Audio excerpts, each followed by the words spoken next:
Hey guys, how's it going? So I figured I would go ahead and do an explanation video as to, if my cable wouldn't glitch out like that. I don't know what's wrong with my inputs. Maybe I'm a little harsh on them on my guitar. Twisted just a little bit and it starts freaking out. I'm going to explain why that happened and everything in a very quick way as to how to actually plug your distortion pedal into the effects loop, because I have been looking everywhere. The explanations are convoluted. I had to find a forum to actually properly explain it, and this is how you want to do it, more or less. So you plug your guitar directly into the input of the pedal. You see it, it's up here on the left, on the right side. I don't know if my pedal has frozen or not, or my camera has frozen there or not. Let's find out. Has it frozen? Nope. Sorry guys, I had to crank this exposure up, so it's going to be all glitchy to make it look good. I don't have great cameras, guys. I have this 4K crappy webcam and this 1080p webcam on me, okay? And that's all I got to work with. So light exposure isn't that great. But one of these days I'll get a good camera, I promise, guys. I will upgrade at some point. So sharing and subscribing to the channel, sharing the videos is the best way to help me. So again, directly into the pedal. Then I have it go into a noise gate, but if you don't want to use a noise gate, you don't have to. You plug the output directly into the effects return, okay?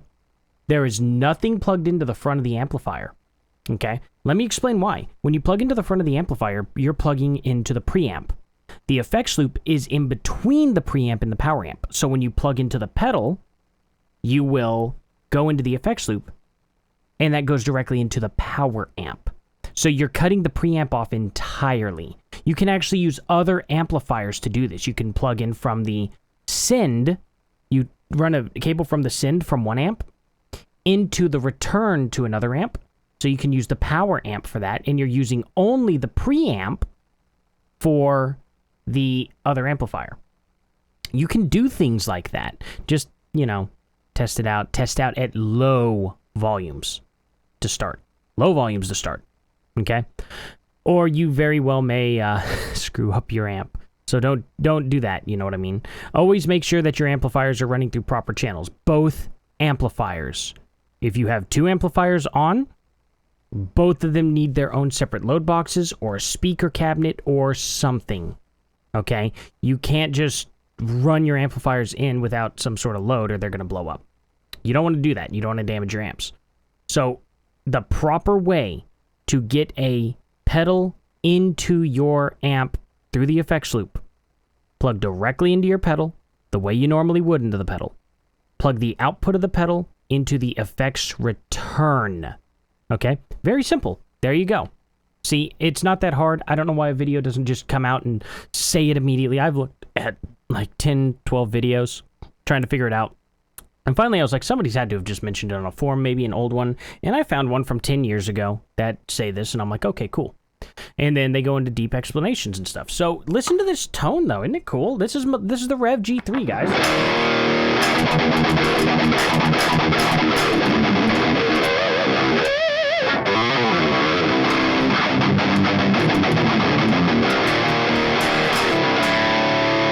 I think this pedal was made for the effects loop, and I see why, because these are supposed to be channels of the actual Revv amp. This isn't supposed to be some sort of distortion pedal you throw at the front of your amp, which still sounded good at the front of the amp. This sounds way, way better in the effects loop. It just does. Like, it's night and day how much better this pedal sounds.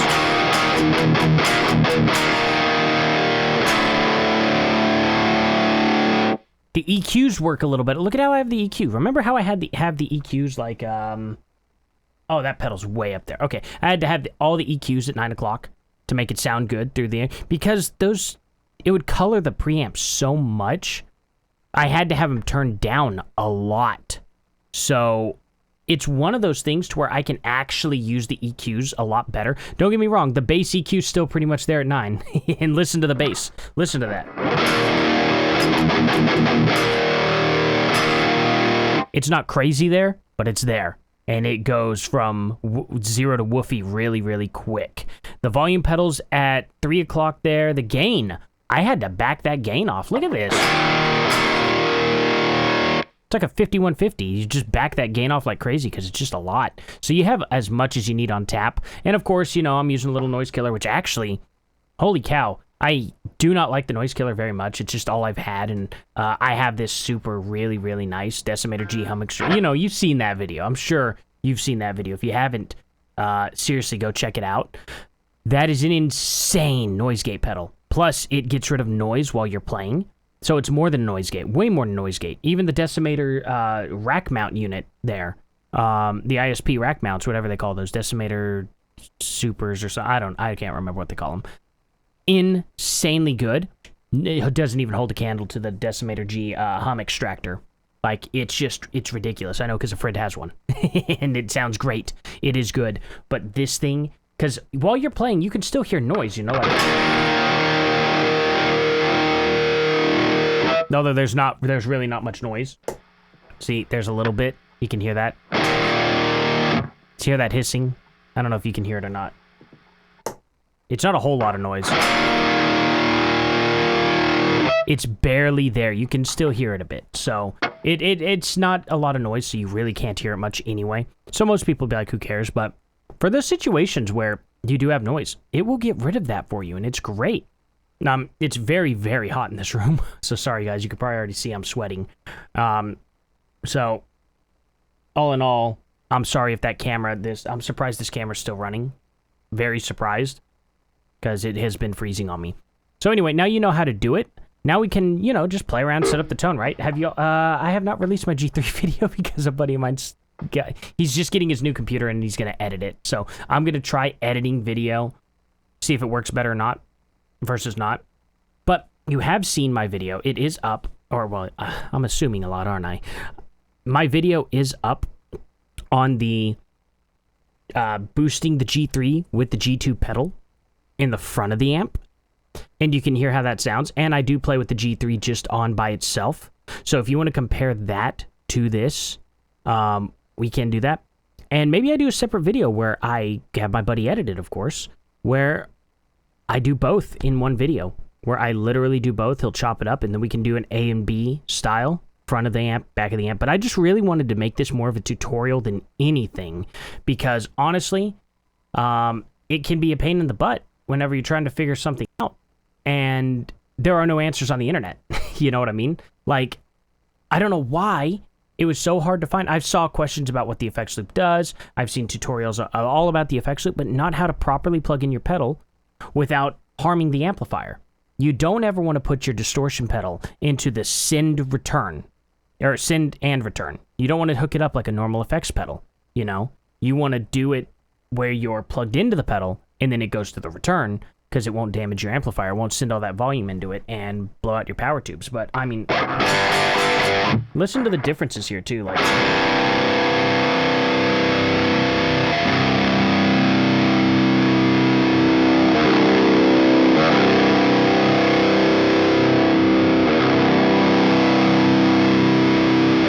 the EQs are still touchy, but they're usable in almost every position. I mean, they can get wonky, but they're usable still. It, like, in the front of the amp, it just wasn't like that. Now it's a lot more tame with that off.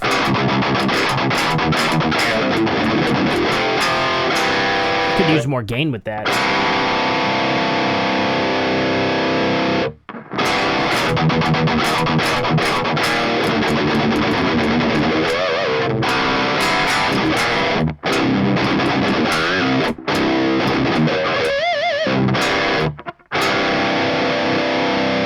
And then the blue's supposed to be like some sort of laser, right?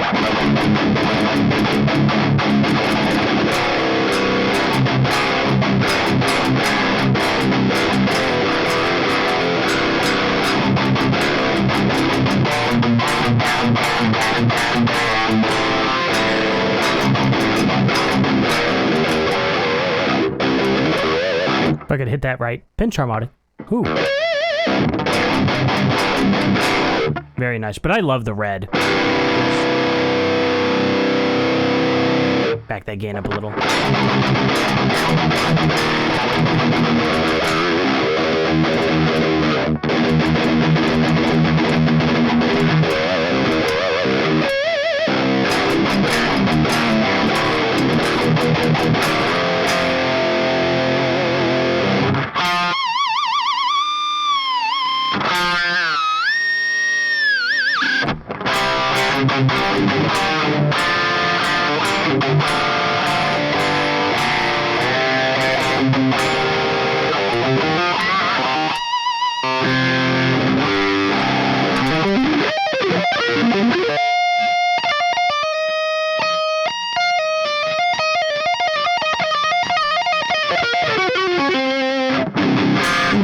was out of tune, but I don't care.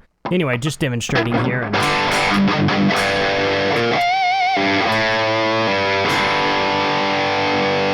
just sounds good. I just like playing it. It's a wildly different sound. This is plugged into my Hughes and Kettner, by the way. I should have probably explained that. Into my Hughes and Kettner Warp X. Sounds wildly different. I mean, I've demonstrated that amp many times on here. You can go down and find that video. Listen to that difference, guys. I mean, you're adding channels to your amp essentially by doing this. So, just to stress how much better this particular pedal sounds, it's just like the Metal Zone. And maybe I should get a Metal Zone and run it through here because, oh my gosh, is that pedal ever awful on the front of your amp? And then incredible in the effects loop. I think those pedals are super cheap too. And you could just get the most killer sound ever by getting that. I'm going to run that through Kai's Fender. I'm going to have my buddy get one. He's been wanting a pretty good distortion pedal. He's got a great Fender amp, but he doesn't want to get rid of it. And he doesn't want to invest in a new amp. But I was like, dude, a pedal in the effects loop, and we'll figure it out. And maybe I ought to just gift it to him. If it's super cheap, I can just gift him the pedal. He'll be appreciative of that. And then, yeah. Kai, don't get your hopes up, though. If you're watching this video, nothing's free. Nothing's free. Everything costs something. Even if it's just your time. Anyway, I'm being silly, guys, and y'all don't even know who that is, and you're probably just thinking I'm some sort of weirdo, which is probably pretty accurate, but thank you all for watching the video anyway, though. I really do appreciate it. Hope I didn't creep you all out too much. Hope you all found this to be actually really easy and really insightful, really informational, I suppose. If you did, please like, subscribe, and share, guys. I'm trying to get to that good old 1,000 mark so I can be a real YouTuber. I'll be a real boy. And, yeah, I really do appreciate it. And if there's anything else I should have done, if you feel like there was anything I left out or just any criticism at all, please comment down below. Let me know.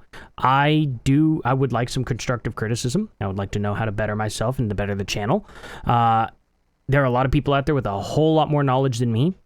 I'm not sitting here trying to say that I have more knowledge than anybody at all. I was just a little frustrated that I just couldn't find a quick answer. You know, at the beginning of a video, I'm just like, I watched a whole 20-minute video and not learn anything, and I'm just like, oh, cool. I mean, they played the pedal through the effects loop and everything. They're like, see how great that sounds? I'm like, but how did you hook it up? I don't want to screw something up. And a lot of people genuinely want to just know how to not blow their amp up. Because, you know, we're not from the era where amps were common knowledge, you know what I mean? We're in an era where everything's digital. I can plug anything I want into my Axe effects, and I'm not worried ever. I'm never worried I'm going to screw it up. Unless I plugged a wrong cable in somewhere, which would be dumb. Like, as in, like, I plugged the USB cable into, like, the effects loop or something, just damaged it on purpose. That would be not so smart. But you get what I'm saying, right? That was just my grievances on it, and it's not that anybody made bad videos. It was just, I think they came from the perspective of, well, people know how to do this. And I didn't know how to do it, and I was like, well, I'll just make a video on it once I figure it out. And that's what I did. So, sorry about the rant, guys. Again, I do appreciate it, and I'll see you all in the next one. Later.